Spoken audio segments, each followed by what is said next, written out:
Good morning बच्चों। जो आज का टॉपिक है आपका चैप्टर नंबर 2 का लास्ट टॉपिक है equilibrium of charge flow bubble. ये आपका टॉपिक है। तो हम बात करते हैं सबसे पहले एक शॉक बबल की। तो शॉक बबल में आपको पता है कि एक जो प्रेशर लगता है वो क्या लगता है, एटमॉस्फेरिक एयर का प्रेशर बाहर से बबल पर अंदर की तरफ लगता है, ठीक है। और एक जो प्रेशर लगता है वो क्या लगता है, अंदर वाली एयर का प्रेशर बाहर की तरफ लगता है। मेरी बात समझ रहे हैं ना।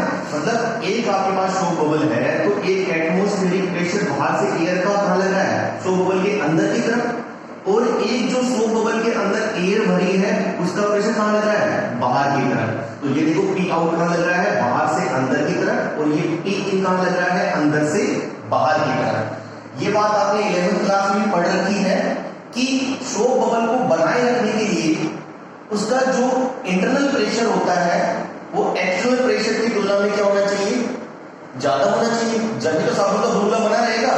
सपोज करो कि आउटर प्रेशर ज्यादा कर दिया और इनर प्रेशर कम है आपके पास, तो सारा साबुन बुलबुला क्या हो जाएगा, ब्रस्ट हो जाएगा।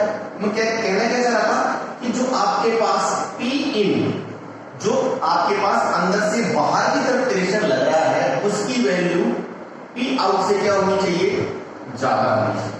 मतलब जो आपके पास इंटरनल सरफेस पर जो प्रेशर लग रहा है अंदर से बाहर की तरफ, वो प्रेशर आउटर सरफेस पर जो बाहर से अंदर की तरफ लग रहा है उस प्रेशर की वैल्यू ज्यादा होनी चाहिए, ठीक है।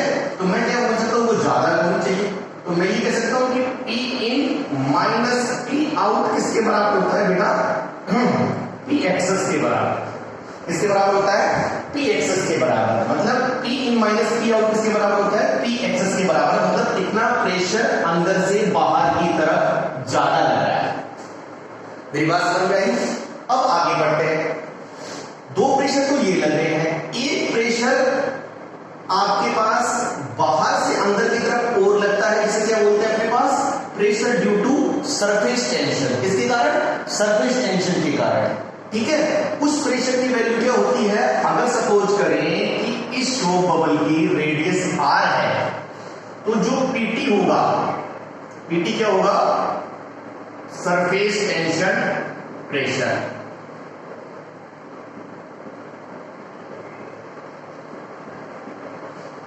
किसी कारण होगा, सरफेस टेंशन की तरफ प्रेशर होगा, वो क्या होगा, पीटी होगा, ठीक है। और अब अपन ने शॉक बबल को क्या कर दिया, चार्ज किया। तो अगर अपन ने शॉक बबल को चार्ज किया तो इसके ऊपर चार्ज आ जाएगा, और चार्ज आने के बाद जो इलेक्ट्रोस्टैटिक फोर्स लगेगा वो भी कहां लगेगा आपके पास, बाहर की तरफ, आउटवर्ड डायरेक्शन में। कहां लगेगा, आउटवर्ड डायरेक्शन में। अब इस डायग्राम से आप समझिए दोबारा से। अगर अपन ने इस शॉक बबल को चार्ज कर दिया तो कौन कौन से इसमें प्रेशर लग रहे हैं। एक तो इनवर्ट प्रेशर अंदर से बाहर की तरफ, एक पी आउट आपके पास बाहर से अंदर की तरफ, एक आपके पास पी टी बाहर से अंदर की तरफ, और एक पी एल आपके पास कहां लग रहा है, बाहर की तरफ। तो अब अपने पास यहां लिख लेते हैं कि कौन कौन से आपके पास बाहर की तरफ बल लग रहे हैं, कौन कौन से आपके पास अंदर की तरफ लग रहे हैं। तो आप देखें ये पी इन एंड आपके पास पी इलेक्ट्रिकल, जो क्या बोलते हैं, इलेक्ट्रोस्टैटिक फोर्स भी लगते हैं। ये किस डायरेक्शन में है आपके पास, आउटवर्ड डायरेक्शन में। किस डायरेक्शन में है, आउटवर्ड डायरेक्शन में, बाहर की तरफ। और आपके पास P out and P T ये क्या लग रहे हैं आपके पास, इनवर्ड लग रहे हैं, लग रहे हैं। अब इक्विलिब्रियम कंडीशन में आपके पास क्या होगा, अंदर की तरफ लगने वाला प्रेशर किसकी तरफ, किसके बराबर होगा आपके पास, बाहर की तरफ लगने वाले प्रेशर के बराबर होगा। मतलब पी इनवर्ड किसके बराबर होगा आपके पास, पी आउटवर्ड के बराबर होगा। मेरी बात समझ में आ रही है। मतलब जो प्रेशर अंदर से बाहर की तरफ लग रहा है वो प्रेशर किसके बराबर होगा, बाहर से अंदर की तरफ लगने वाले प्रेशर के बराबर, ठीक है। अब लिख लो पी इनवर्ड कौन से लग रहे हैं आपके पास, पी आउट लग रहा है, ठीक है, अंदर की तरफ। और कौन सा लग रहा है, पी टी लग रहा है। और बाहर की तरफ कौन से लग रहे हैं, देखो पी आउट अंदर की तरफ और पी टी भी अंदर की तरफ, तो इसको पी इनवर्ड में लिख दिया। अब बाहर की तरफ कौन कौन से लग रहे हैं, कौन सा लग रहा है? P in ये सब कहां लग रहे हैं? बाहर की तरफ लग रहे हैं। और दूसरा बाहर की तरफ कौन सा लग रहा है? PEL electrostatic force. तो आपके पास कौन से लग रहे हैं? P in plus P electrostatic force. ठीक है बेटा। अब क्या करेंगे अपने पास? इस P in minus P out इसको इधर ले जाएंगे। ठीक है, तो क्या हो जाएगा आपके पास? P in minus P out equals to PT minus P electrostatics. क्या किया अपन ने? इसको इधर ले गए और इसको इधर ले आया आपके पास। तो क्या हो गया? P in minus P out equals to PT minus P electrostatic force हो गया। अब आप बताएं, अब देखो, अब आपके पास P in minus P out की वैल्यू यहां से क्या कर सकते हैं? P एक्सेस, तो ये किसके बराबर आ गई? P एक्सेस के बराबर आ गई, equals to PT minus P electrostatic. ठीक है बेटा। आपको पता है कि जो सोप बबल पर जो सरफेस टेंशन के कारण जो फोर्स लगता है उसकी वैल्यू कितनी होती है आपके पास? 40 अपॉन आर। कितनी होती है बेटा? 40 अपॉन में आर। ये बबल में लिख देता हूं मैं। जो सरफेस टेंशन के कारण जो प्रेशर लगता है सोप बबल पे वो होता है 40 अपॉन आर। तो किसके अंदर आपके पास कितनी होती है? दो सरफेस होती है, इसके अपने पास प्रेशर कितना लगता है? दुगना, 40 अपॉन में आर। ठीक है, ये आप 11th क्लास में पढ़ चुके हैं। और जो P इलेक्ट्रोस्टैटिक, अपन ने इसको सोप बबल को कुछ ना कुछ चार्ज दिया, तो चार्ज देने के कारण क्या हुआ? इसके पास आउटवर्ड प्रेशर जनरेट हुआ। उस प्रेशर का मान अपन पहले ही पढ़ चुके हैं, वो क्या आएगा? Sigma square upon 2 epsilon not. किसके बराबर आ गया? P एक्सेस के बराबर। यहां तक बात समझ में आई? अब आप देखें, अब अपनी कौन सी कंडीशन याद करनी है? इक्विलिब्रियम कंडीशन, कि जहां तक अपना सोप बबल ब्रस्ट ना हो, सोप बबल बना रहे। अब आप देखिए कि ये वैल्यू तो अपने पास आर भी कांस्टेंट है, और आपके पास यहां कैपिटल आर ले लेकर आपने यहां आर लिया है तो रेडियस, यहां आर भी कांस्टेंट है और टी भी कांस्टेंट है। अब सपोज करें कि इसकी वैल्यू आपके पास फिक्स कितनी है? कितनी है? 50 है। ठीक है, अब जो जो चार्ज देते जा रहे हैं वैसे वैसे इस आउटवर्ड प्रेशर की वैल्यू क्या होती चली जाएगी? बढ़ती चली जाएगी। शुरू में मान लो अपन ने कम चार्ज दिया तो वैल्यू अपने पास कितनी थी? 10 थी। ठीक है, फिर और बड़ी 10 से कितनी हो गई? 20, 20 से कितनी हो गई? 30, 30 से और स्टार्ट किया, फिर 40, फिर और स्टार्ट किया, एट लास्ट आपके पास कितनी हो गई? 50। ठीक है, और 50 माइनस 50 क्या हो गया? 0 हो गया। मतलब P एक्सेस की वैल्यू जब तक 0 रहेगी जब तक ये सोप बबल बना रहेगा। अब सपोज करो अपन ने इसकी वैल्यू 50 ज्यादा 60 कर दी, तो 60 करते इसकी वैल्यू इलेक्ट्रोस्टैटिक फोर्स की वैल्यू ज्यादा हो गई, तो अंदर से ज्यादा प्रेशर लगेगा, तो सोप बबल क्या हो जाएगा? ब्रस्ट हो जाएगा। तो मतलब मिनिमम वैल्यू P एक्सेस की कितनी हो सकती है? 0 हो सकती है, कि जब तक अपने पास सोप बबल क्या रहे? बना रहे अपनी कंडीशन के लिए। तो इक्विलिब्रियम कंडीशन के लिए अपने पास क्या होगी? P एक्सेस की वैल्यू 0 होगी। इसके लिए इक्विलिब्रियम कंडीशन के लिए। आपको समझ में आ रही है बात? मैंने आपको बता दिया। ठीक है, अब ये P एक्सेस की वैल्यू 0 रख देंगे, तो यहां 0 इक्वल्स टू आपके पास क्या आ जाएगा?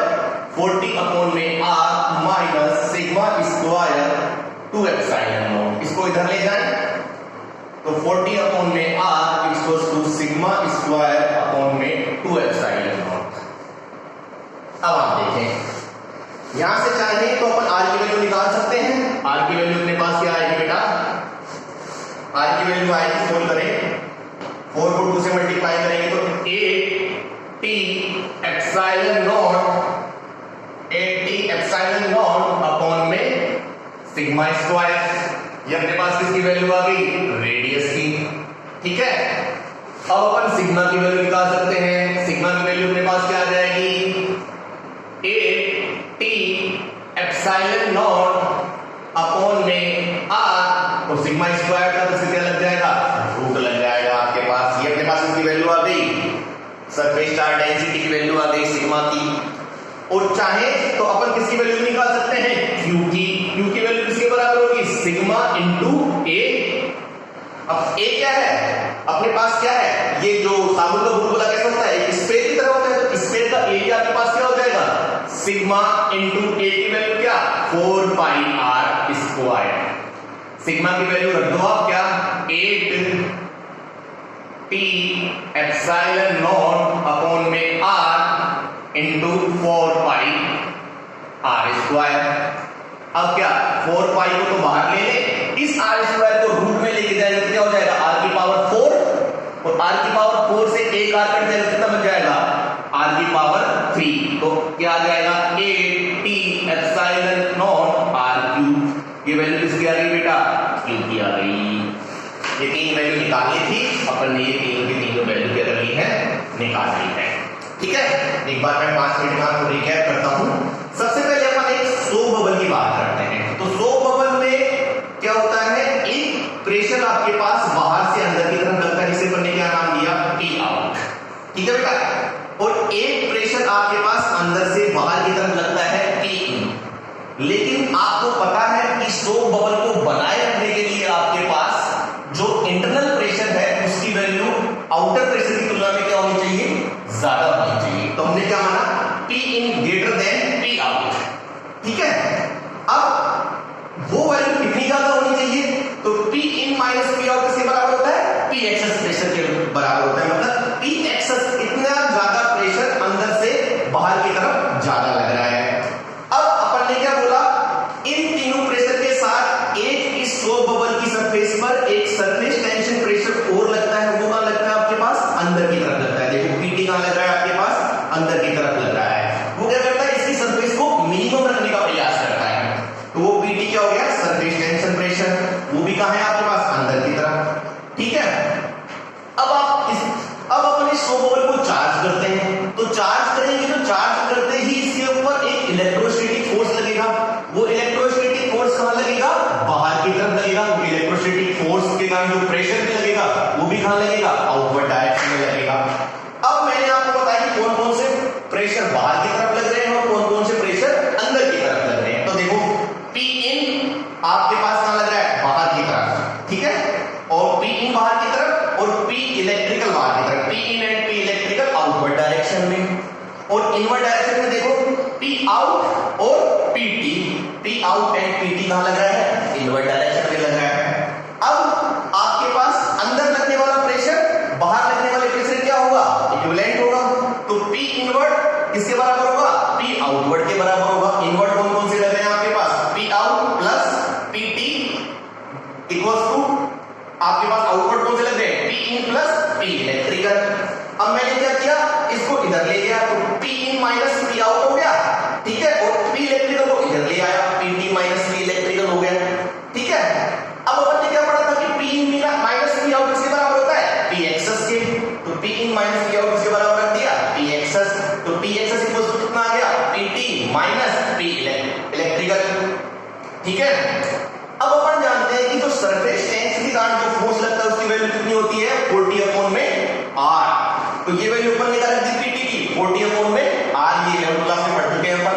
और P इलेक्ट्रोस्टैटिक फोर्स, जिसे इलेक्ट्रिक फोर्स में जो अपन बोल रहे थे, अपन ने अभी पढ़ा था पहले ही कि आपके पास जो इलेक्ट्रोस्टैटिक प्रेशर लगता है उसके कारण जो आपके पास बाहर की तरफ लगता है उसका मान कितना होता है आपके पास, सिग्मा स्क्वायर अपॉन में 2 एप्सिलॉन नॉट। ठीक है बेटा, अब बैलेंसिंग कंडीशन देखिए या इक्विलिब्रियम कंडीशन देखिए। अब देखो इस 40 अपॉन R की वैल्यू अपन ने फिक्स मान ली, कितनी, 50 मान ली।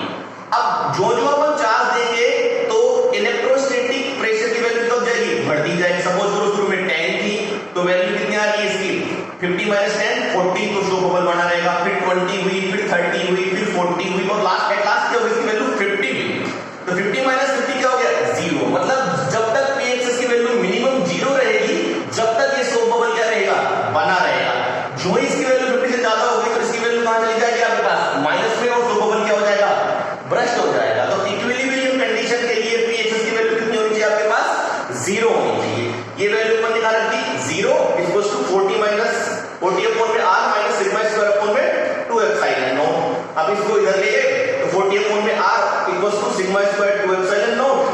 अब अपन ने R की वैल्यू यहां से निकाल ली। R की वैल्यू क्या आ जाएगी, 8t एप्सिलॉन नॉट अपॉन में सिग्मा स्क्वायर। सिग्मा की निकालनी कितना, 8t एप्सिलॉन नॉट अपॉन में R। चार्ज की वैल्यू क्यू बराबर क्या होता है, sigma into A surface charge density के फार्मूले से। और सिग्मा A क्या हो जाएगा, 4 पाई आर स्क्वायर, एरिया इसका इस स्फीयर का, इस आर स्क्वायर को अंदर लेंगे क्या हो जाएगा r4, एक r से r कट जाएगा, क्या आ जाएगा 8t epsilon not r cube और बाहर 4 पाई। ये वैल्यू किसकी अपने पास चार्ज की, तो अपन रेडियस की, सरफेस चार्ज डेंसिटी की और चार्ज की वैल्यू निकाल ली। धन्यवाद।